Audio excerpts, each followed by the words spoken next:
여러분 반갑습니다. 오늘 같이 보실 하나님의 말씀은 창세기 12장 1절에서 4절입니다.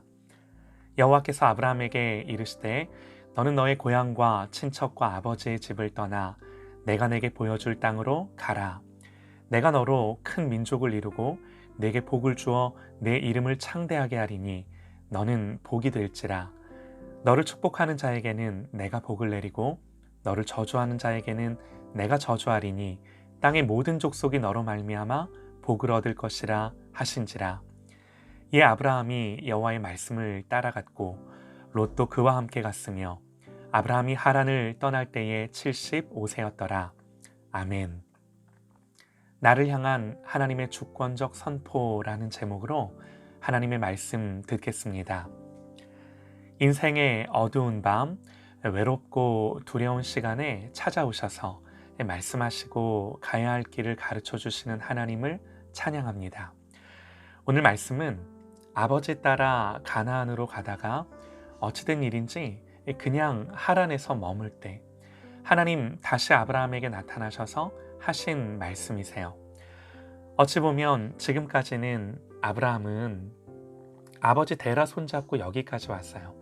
그러나 이제부터는 하나님이 아브라함의 인생 속에 참 아버지가 되어주시죠. 예수님 말씀하세요. 내가 너희를 고아와 같이 버려두지 아니하고 너희에게로 오리라.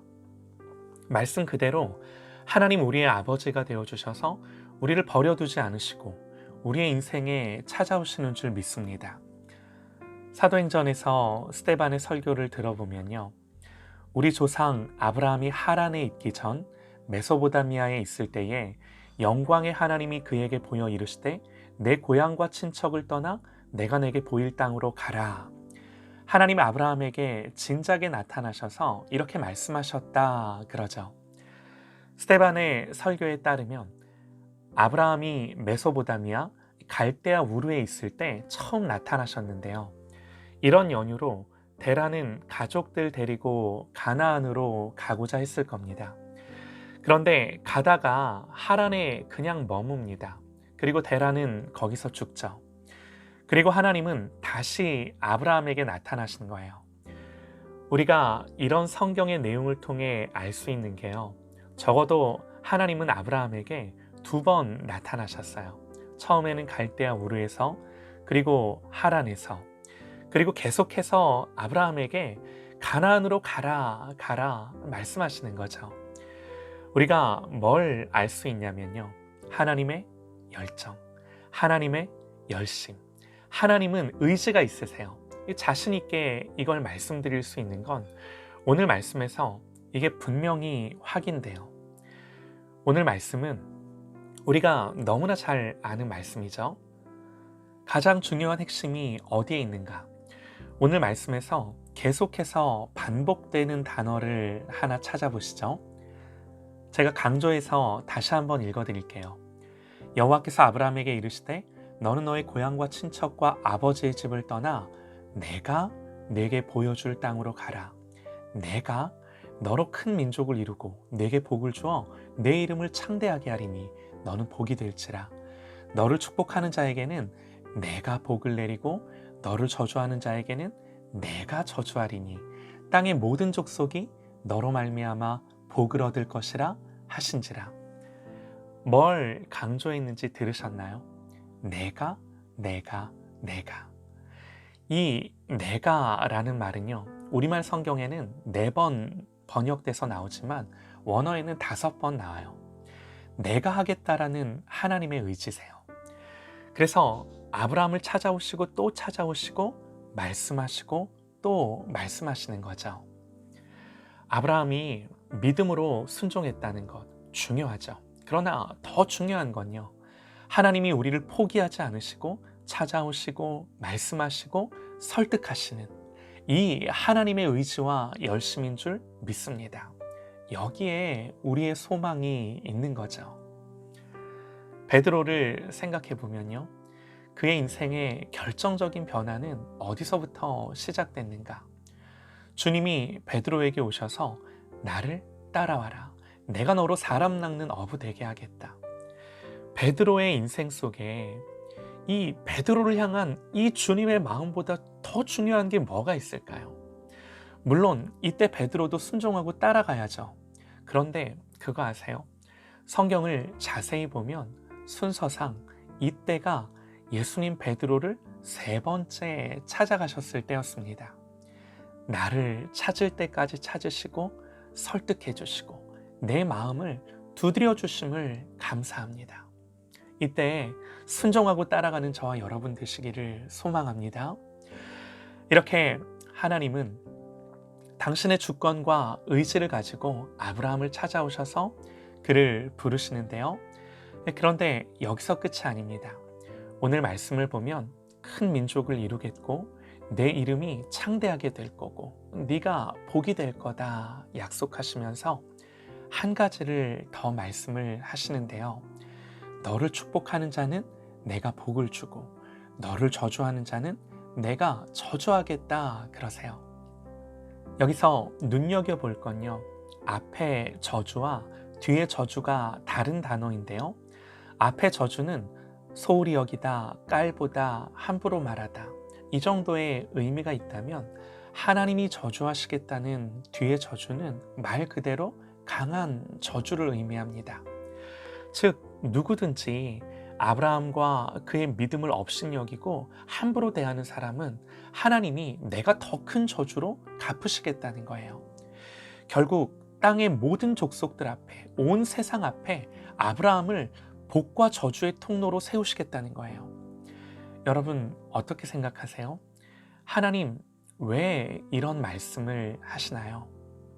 우선 아브라함 개인을 놓고만 보면요. 이 말씀은 아브라함의 인생 여정을 통해 그대로 증명되죠. 애굽 왕 바로가 아브라함의 아내를 빼앗으려 했을 때, 또 아비멜렉이 그의 아내 사레를 데려갔을 때, 하나님 바로에게는요, 여호와께서 아브라함의 아내 사레의 일로 바로와 그 집에 큰 재앙을 내리신지라 그러고요. 아비멜렉에게는요, 여호와께서 아브라함의 아내 사라의 일로 아비멜렉의 집의 모든 태를 닫으셨음이더라 그럽니다. 고향과 아비의 집을 떠나는 아브라함에게 미래는 두려움이죠. 그런 아브라함에게 약속하시면서 용기 주시는 거죠. 담대하라 그러시는 거예요. 그런데 무엇보다 이 말씀은 아브라함의 후손으로 오신 예수님을 통해서 이루어진 말씀인 줄 믿습니다. 이 약속은 궁극적으로 그리스도를 통해 온 세상이 구원받고 심판받을 것을 의미하는 거예요. 예수님을 믿고 영접하면 하나님의 자녀가 되는 복을 받지만 예수님을 배척하고 불신하면 어떻게 저주를, 심판을 피할 수가 있겠습니까? 뿐만 아니라요. 이 말씀은 예수님을 믿는 영적인 아브라함의 후손인 우리에게도 그대로 적용되는 말씀인데요. 예수님 제자들을 보내시면서 어떤 성이나 마을에 들어가든지 그 중에 합당한 자를 찾아내어 너희가 떠나기까지 거기서 머물라. 또 그 집에 들어가면서 평안하기를 빌라. 그 집이 이에 합당하면 너희가 빈 평안이 거기 임할 것이요. 그런데 누구든지 너희를 영접하지도 아니하고 너희 말을 듣지도 아니하거든 그 집이나 성에서 나가 너희 발의 먼지를 떨어버리라. 내가 진실로 너희에게 이르노니 심판 날에 소돔과 고모라 땅이 그 성보다 견디기 쉬우리라. 여러분 아브라함에게 하신 말씀과 동일한 맥락의 말씀 아닌가요? 무슨 말인가요? 우선 담대하라는 거예요. 세상을 두려워하지 말라는 거예요. 그런데 그 정도가 아니라 아브라함의 부르심은요, 본질적으로 아담과 하와의 범죄로 타락한 인류 가운데 구원의 계획을 가지고 일하시는 하나님의 이 구원 역사의 시작이고 완성을 약속한 것입니다. 이것이 아브라함의 부르심의 의미요, 오늘날 교회도 이 부르심 안에 있는 줄 믿습니다. 저와 여러분이 예수님 안에서 이 부르심으로 존재하는 줄 믿습니다. 그러면 사랑하는 여러분, 어떻게 해야 하나요?